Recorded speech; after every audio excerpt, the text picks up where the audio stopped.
ಅವರು ಕಂಡ ತಕ್ಷಣ ಅವರು ನಮಗೆ ಸಾಂತ್ವನ ಹೇಳಿದರು, ಧೈರ್ಯ ಹೇಳಿದರು. ಕಾನೂನು ಪ್ರಕಾರ ಏನು ಕಾರ್ಯಕ್ರಮ ಮಾಡಬೇಕು ಅದು ಮಾಡ್ತಾಯಿದ್ದಾರೆ. ಪೊಲೀಸ್ ನಿರ್ದಾಕ್ಷಿಣ್ಯವಾಗಿ ಇದು ತಗೊಂತಾರೆ.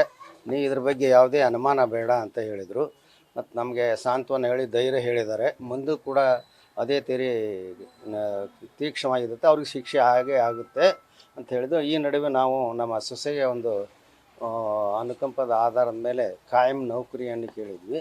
ಆಯಿತು, ನಿಮ್ಮ ಡಾಕ್ಯುಮೆಂಟ್ಸ್ ಎಲ್ಲ ಕಳಿಸ್ರಿ, ನಾವು ಅದಕ್ಕೇನು ಮಾಡಬೇಕು ಮಾಡ್ತೀವಿ ಅಂತ ನಾವೆಲ್ಲ ಸಹಕಾರ ಕೊಟ್ಟು ಸಕಾರಾತ್ಮಕವಾಗಿ ನಮಗೆ ಅವರು ಸ್ಪಂದಿಸಿದ್ದಾರೆ. ಈ ಕಾರ್ಯಕ್ಕೆ ನಾವು ಸರ್ಕಾರಕ್ಕೆ ಮತ್ತು ಮುಖ್ಯಮಂತ್ರಿಗಳಿಗೆ ಧನ್ಯವಾದನ ತಿಳಿಸ್ತೀವಿ. ಈ ಇನ್ವೆಸ್ಟಿಗೇಷನ್ ಬಗ್ಗೆ ಏನಾದರೂ ಮಾತಾಡೋದು? ಇಲ್ಲ, ಅದ್ರ ಬಗ್ಗೆ ಏನು ನಾವು ಮಾತಾಡೋಕೆ ಹೋಗಿಲ್ಲ. ಬರೀ ಕೆಲಸದ ಬಗ್ಗೆ ಮಾತ್ರ. ಕೆಲಸ ಮತ್ತು ನಮಗೆ ಏನಂದ್ರೆ ಸರಿಯಾದ ರೀತಿಯಲ್ಲಿ ನಡೀಬೇಕು, ಮುಂದೆ ಅದೇ ರೀತಿ ಕಾರ್ಯಕ್ರಮಗಳು ಕಠಿಣವಾಗಿ ನಡೀಬೇಕಂದು ಅದು ನಡೆಯುತ್ತೆ. ನಾವು ಯಾರು ಹಸ್ತಕ್ಷೇಪ ಮಾಡೋದಿಲ್ಲ. ಪೊಲೀಸ್ ಕಾನೂನು ಪ್ರಕಾರ ಏನು ಕಾರ್ಯಕ್ರಮ ಮಾಡಿದ್ರೆ ಅದು ತಗೊಂತಾರೆ, ಆದರೆ ಯಾವುದೂ ಅನುಮಾನ ಇಲ್ಲ ಅಂತ ಅಷ್ಟು ಹೇಳಿದ್ರು. ಭದ್ರತೆಗೆ ಏನಾದರೂ ಕೇಳಿದ್ರ ಅಂತ? ಈಗ CCTV ಎಲ್ಲ ಹಾಕ್ಸಿದ್ರಲ್ಲ, ಆ ರೀತಿ ಭದ್ರತೆ ನಾವೇನು ಕೇಳಕ್ಕೆ ಹೋಗಿಲ್ಲ, ಯಾವುದು ಕೇಳಕ್ಕೆ ಹೋಗಿಲ್ಲ. ಏನು ಕೇಳಿಲ್ಲ. ಮನೆಗೇನಾದ್ರು ವಿಸಿಟ್ ಮಾಡ್ತೀವಿ ಅಂತ CM ಭರವಸೆ ಕೊಟ್ಟರೆ ಚಿತ್ರದುರ್ಗ ಮನೆಗೆ ಬರ್ತೀವಿ ಅಂದ್ರಲ್ಲ? ಚಿತ್ರದುರ್ಗ ಮನೆಗೆ ಬರ್ತೀವಿ ಅಂತ ಏನಾದ್ರು? ಇಲ್ಲ, ನಾವು ಆ ಥರ ಏನು ಕೇಳಕ್ಕೆ ಹೋಗಿಲ್ಲ. ನಾವು ಅವ್ರು ಹೇಳಿದ್ರು ಅಂತ? ಇಲ್ಲ, ಅವ್ರೇನು ಈಗ ಕೆಲವು ಸೆಲೆಬ್ರಿಟಿಗಳು ದಿನಕ್ಕೊಂದು ಹೇಳಿಕೆ ಕೊಡ್ತಾ ಇದ್ದಾರೆ. ರೇಣುಕಾ ಸ್ವಾಮಿ ಮೆಸೇಜ್ ನಮಗೂ ಕೂಡ ಮಾಡಿದ್ರು ಅಂತ.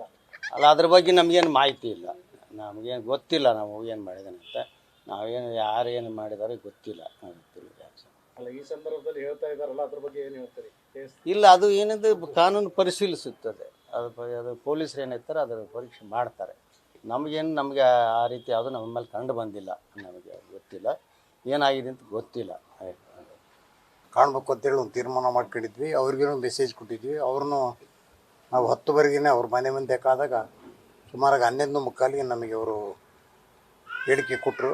ನಾವೆಲ್ಲ ರೀತಿಯಲ್ಲೂ ಇಲ್ಲಿ ಯಾರೂ ಅದರಲ್ಲಿ ಹಸ್ತಕ್ಷೇಪ ಮಾಡಬೇಡಿ ಅಂತೇಳಿ ನಮ್ಮ ಮಂತ್ರಿಮಂಡಲದಲ್ಲಿ ಎಲ್ಲ ಮಂತ್ರಿಗಳಿಗೂ ಎಲ್ಲ ಶಾಸಕರಿಗೂ ಯಾವ ಜವಾಬ್ದಾರಿ ನೀವು ತಗೋಬೇಡ್ರಿ, ನಾವೆಲ್ಲ ಬಿಗಿ ಮಾಡಿ ಅದೇನು ಕ್ರಮ ತಗೋಬೇಕು ಅದೆಲ್ಲ ತಗೋಬೇಕು ನ್ಯಾಯಯುತವಾಗಿ ಅಂತೇಳಿ ನಾನು ಡೈರೆಕ್ಷನ್ ಕೊಟ್ಟಿದ್ದೀನಿ.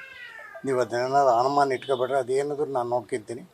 ನಮ್ಮ ಬಗ್ಗೆ ನೀವು ಭರವಸೆ ಇಡ್ರಿ, ಯಾವ ಥರದ್ದು ಯಾರೂ ಅವ್ರಿಗೆ ಶಾಮೀಲು ಆಗಲ್ಲ, ಅವನಿಗೆ ಜೈಲು ಆದೇ ಆಗುತ್ತೆ ಅಂತೇಳಿ ನಮಗೆ ಘಂಟಾಘೋಷವಾಗಿ ಒಂದು ಭರವಸೆ ಕೊಟ್ಟಿದ್ದಾರೆ. ಅಷ್ಟು ಗೊತ್ತು ಇವತ್ತೆಲ್ಲ. ಆಮೇಲೆ ಆ ಹುಡುಗಿ ಬಗ್ಗೆ ಅನುಕಂಪದ ಆಧಾರ ಮೇಲೆ ಒಂದು ಜೀವನೋಪಾಯಕ್ಕೆ ಯಾವುದಾದ್ರು ಒಂದು ಹಳೆ ಆಕೆ ಎಜುಕೇಷನ್ ಸರಿಯಾಗಿ ನೀವು ಒಂದು ಅಪಾಯಿಂಟ್ಮೆಂಟ್ ಕೊಡ್ರಿ ಅಂತ ನಾವು ಕೇಳಿದಾಗ ನೀವು ರಿಕಾರ್ಡೆಲ್ಲ ಕೊಡ್ರಿ, ಈ ವಾರದಲ್ಲೇ ನಾನು ನಿಮಗೆ ಈಗ ತಾತ್ಕಾಲಿಕ ಟೆಂಪ್ರವರಿ ಕೊಟ್ಟು ಮುಂದೆ ಅದನ್ನೇ ಪರ್ಮಿಟ್ ಮಾಡಿಸ್ತೀನಿ ಅಂತ ಇವತ್ತು ಭರವಸೆ ಕೊಟ್ಟು ನಮಗೊಂದು ಧೈರ್ಯ ತುಂಬಿದ್ದಾರೆ ಅಂತಂದೇಳಿ ನಾವು ಅವರಿಗೆ ಧೈರ್ಯವಾಗಿ ನಾವು ಅವರಿಗೆ ಥ್ಯಾಂಕ್ಸ್ ಹೇಳಿ ಈ ಕಡೆ ಬಂದಿದ್ದೀವಿ. ನ್ಯೂಸ್ ಫಸ್ಟ್ ನಿರ್ಭೀತಿಯಿಂದ ನಿಮ್ಮ ಪರವಾಗಿ.